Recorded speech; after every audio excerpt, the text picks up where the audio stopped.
Hello, welcome to the show. I am your automated robot that has been employed by Ron Van Dam to help direct you to the proper department. Due to a higher than usual call volume that we seem to experience every day, your wait time may be incredibly annoying. You can always visit our website where we have frequently asked questions that we can frequently never answer. You may choose to use our virtual assistant who is virtually useless. If you want to eat a sandwich with Ron, press 1. If you want Ron to date your sister, press 2. If you want to share his pants in a way that you will always regret, press 3. If you want the seafood department, press 4. If you are a 60-year-old gym teacher and are running low on Viagra, press 5. If you want Ron to come to your house and demonstrate his leaf blower, press 6. If you're running late for your appointment and wish to cancel the damn thing, press 7. If you purchased the blow-up doll called Blow Me Up Bob, press 8. Your wait time is approximately 1 hour and 29 minutes, and you have 72 people ahead of you. By the way, I'm dating Alexa. Other than that, what the hell do you want from me? Good morning, good afternoon, good evening, good night. It's the Ron Van Dam Show.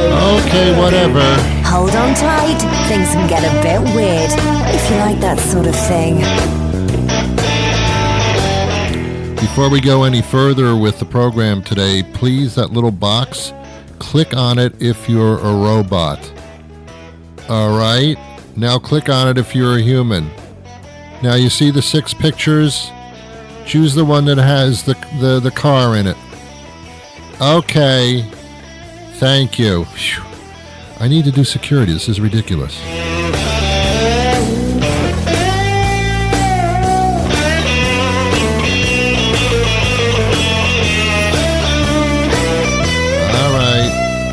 right, I get it. Sure, whatever. Hey, welcome to the program. It is the Ron Van Dam Show. Guess which one I am? No. Oh, God, you always get that wrong. Here we are, just you and me and all the other people, trying to figure out this world in which we live, apparently. Make yourself comfortable. I will entertain and inform for the next 30 minutes, and after that, you're on your own, I'm sorry to say. Good luck to you. Yeah, try to make sense of things. I'm very, very, very, very concerned about this AI thing. The automatic, what is it? Artificial intelligence. Yeah, I'm concerned about that. Because I think that I actually have been replaced many times. I have. I used to do voiceovers for a Connecticut station thing that did this stuff. And recently they've kind of cut down and they've said, well, we have AI now. We can just use these AI voices. We don't need you anymore. And I couldn't believe it. This is awful. And I don't know what you do for a living, but maybe someday, in some sense, you'll be replaced to the point where they won't need you as much or anymore. But hey, brought it on yourself because, yes, indeed, this is what happens when the human race gets lazy and says, oh, this is too much work to be able to do things. Let's get robots and artificial intelligence just to do things for us. Okay, stupid concept. I warned you. All right. Here's an example of something that I don't care about, which I think is obvious in just about everything that I do. I happen not to like baseball. That's not really why I'm doing this, but I'm just saying. I don't like baseball. I find it to be the most lethargic, boring thing to watch ever devised by man. It's grown men who basically are overweight, look ridiculous wearing their pajamas out on a field. They are wearing their pajamas, let's face it. I don't know what the difference between those uniforms and pajamas are, to be honest with you. They've got a bat, which is just a wooden stick, sometimes polyolene, whatever they have, and a baseball, and then they run around. I don't get it, and they don't really even run around unless something happens. They just stand there with their hands in their pants. until somebody hits the ball. Then they go, oh, okay. And they run around and they try to catch it before it hits the ground. I think that's what it is. I'm not sure. It is the most long-suffering, boring game, but it's America's pastime. That makes sense.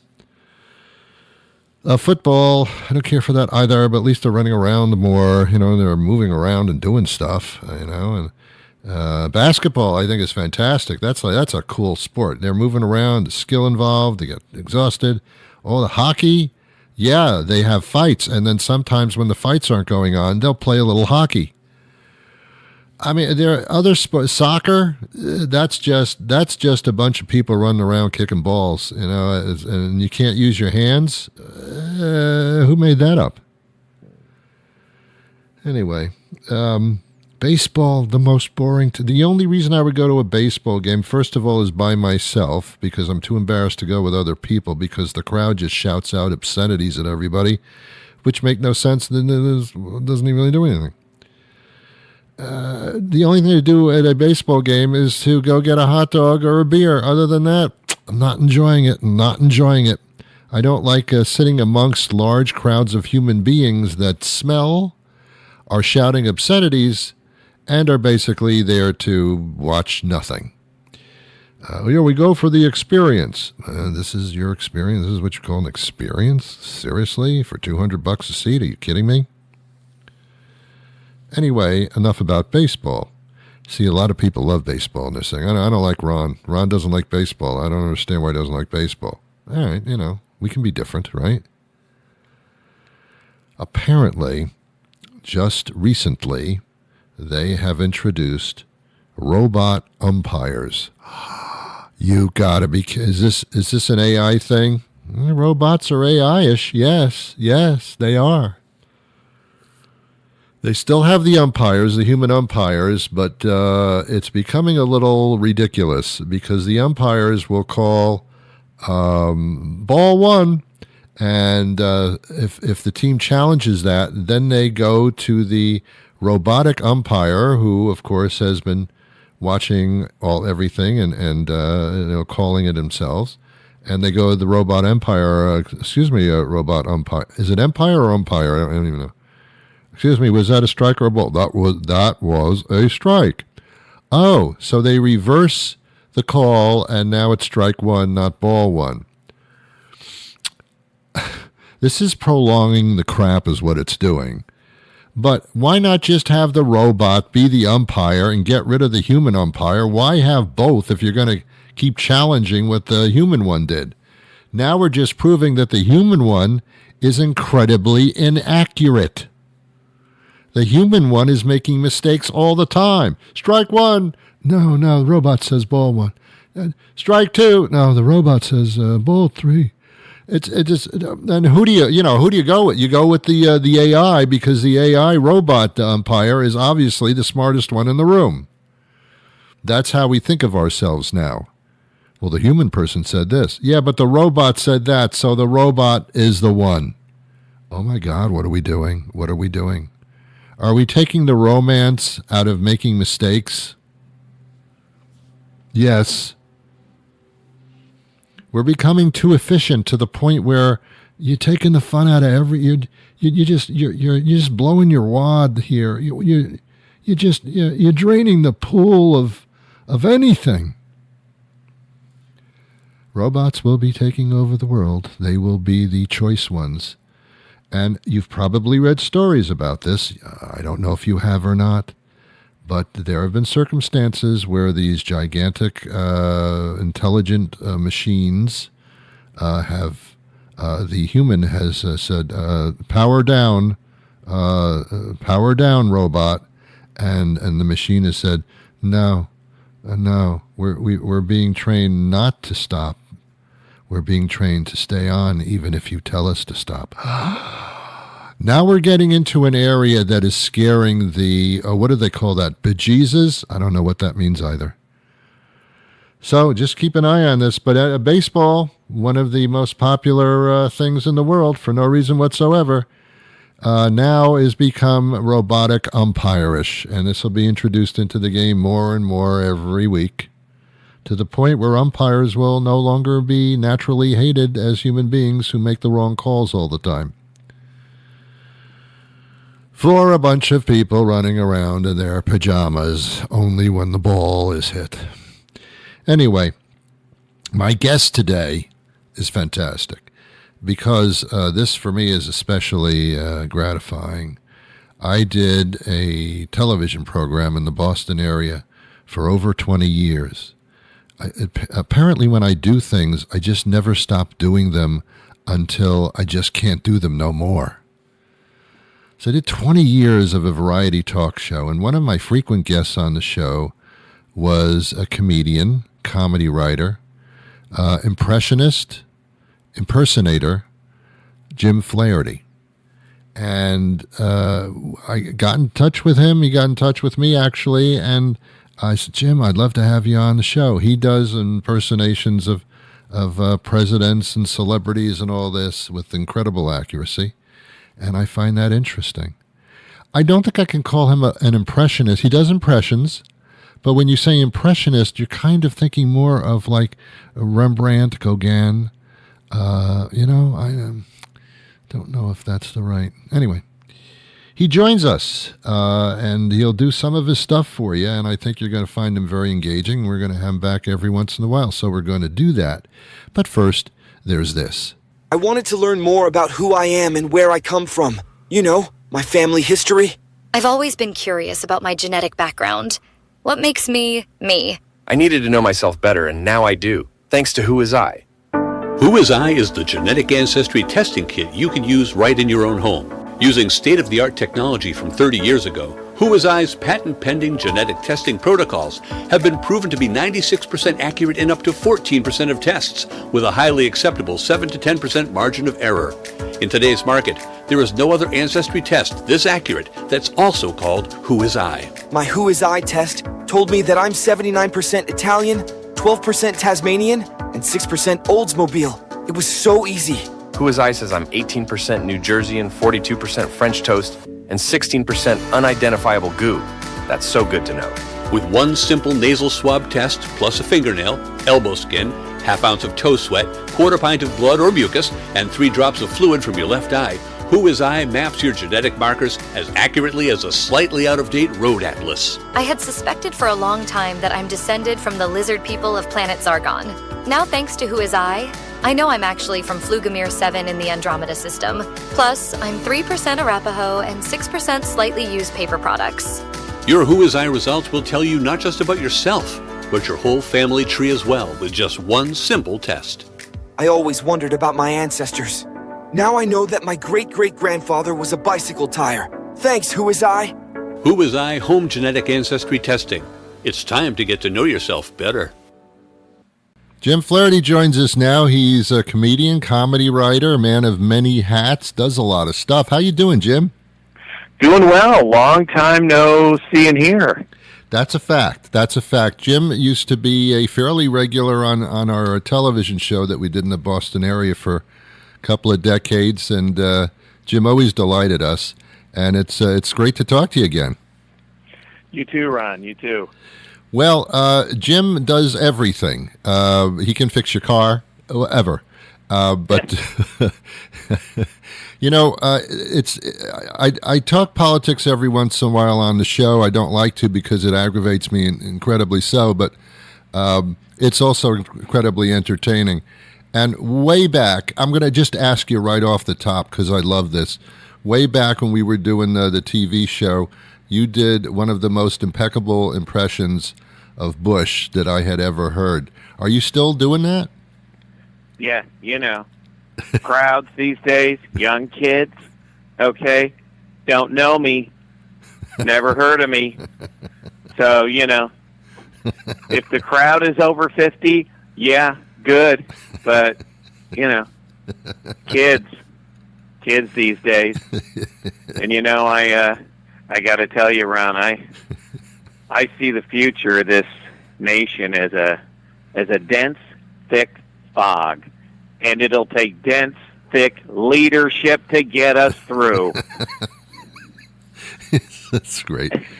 You still got it, Jim. You still got it. There it is. But a little cough after that. Though. Oh yeah, showing your age just a bit. Is that frustrating or interesting in any sense? Where Jim's a teacher, by the way, and I'm sure he's not teaching 50-year-olds. No. Is it like amazing to you, some of the stuff you do, or they don't even know who these people are? No, well, I would, if I threw in another voice, it would be someone a little more relevant. Mm-hmm. Yeah, they wouldn't get. But as it is, I'll throw out movie lines and rock lyrics that they have no clue. But I got to tell you this: that what really hit me of how old I am. Yeah. Is this is about 5 years ago. I had on the smartboard, just as a screensaver, I had a picture of Bill and Ted. Mm-hmm. And the kids are asking, Mr. Flaherty, who are they? It was like a dagger through my heart. You mean teenagers don't know who Bill and Ted are? Yeah, yeah. And the kicker was, one of the kids asked, who's the girl? Okay. Pointing at Ted. It's Keanu Reeves. Knucklehead.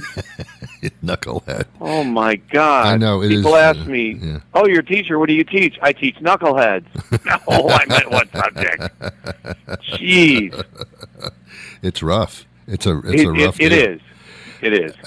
Going back to the Bush thing, one of the greatest things about the impressions on the television shows, you actually were able to contort your face to look like him.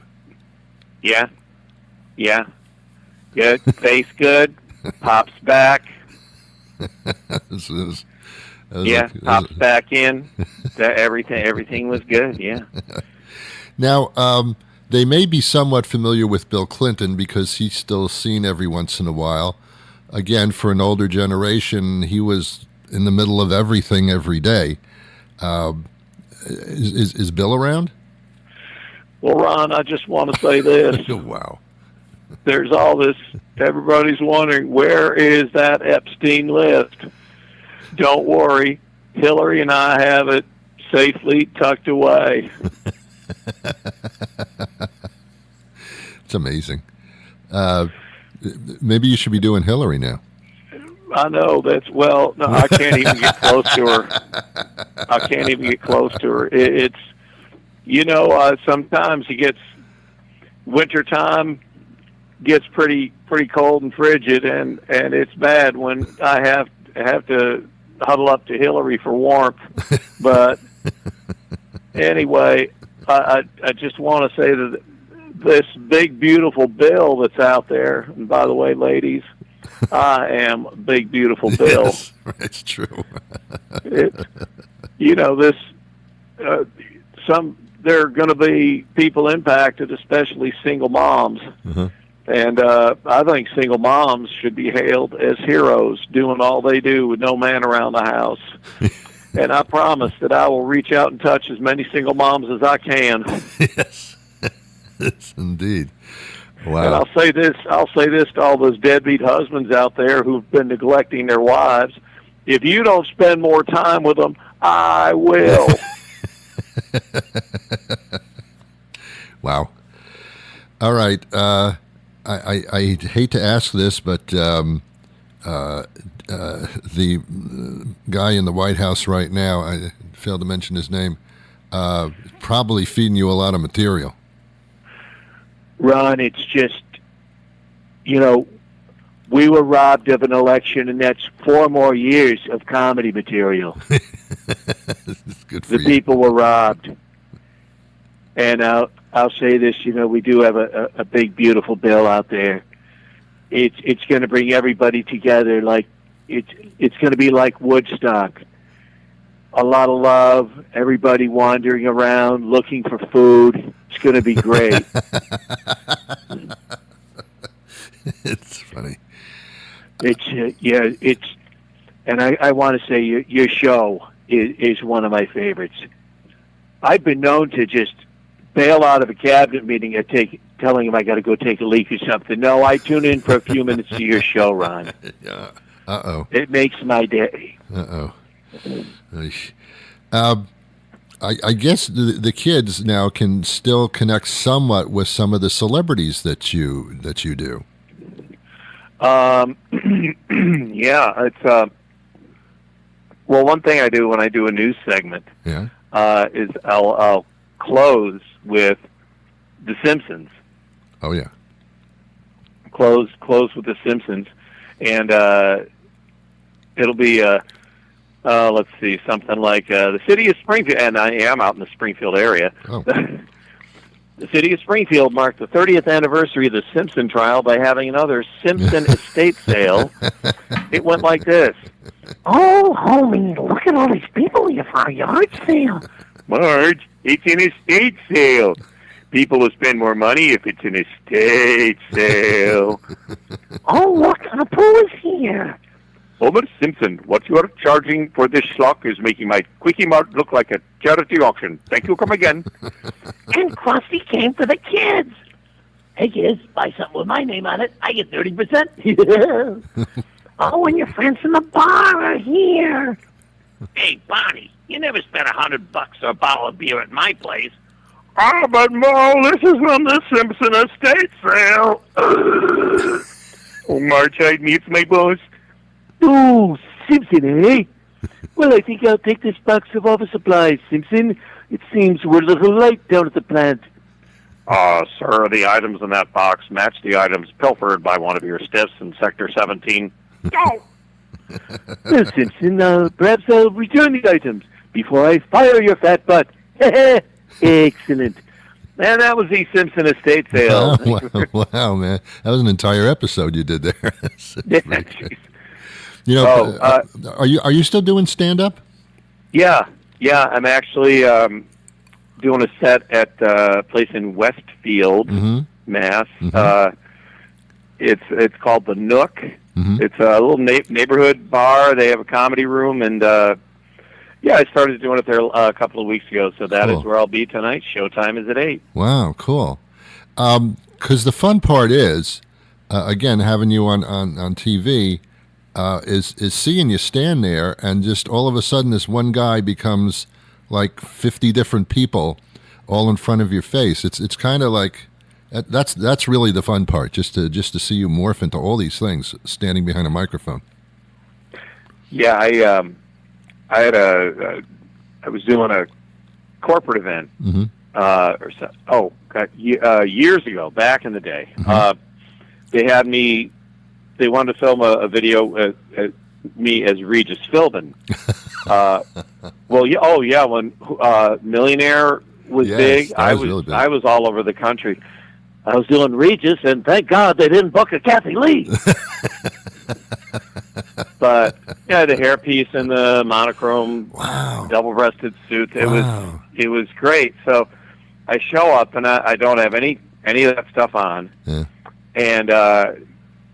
Is a few of the crew member here, and I could see it, the look in their eyes, like, this guy's Regis, he doesn't look anything like him.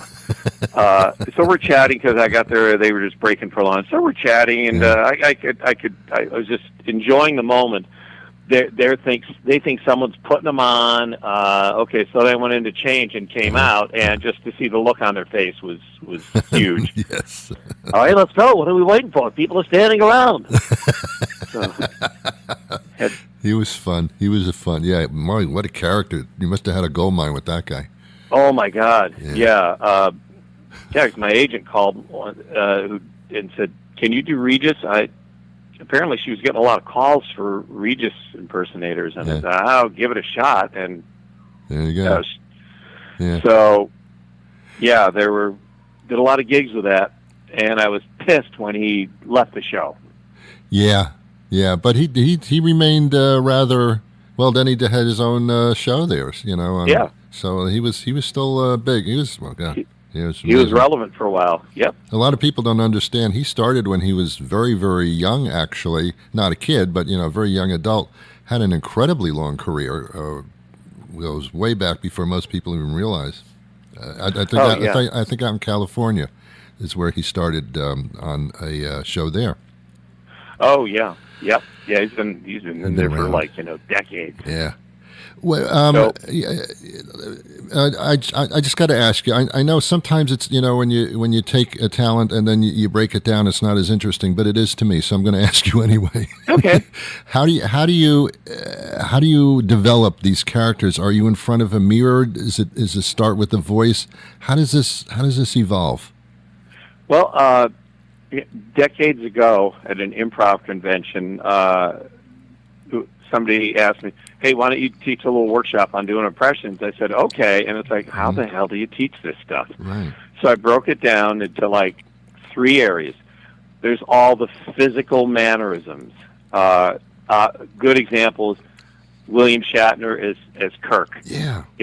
All very choppy speech pattern and physicality.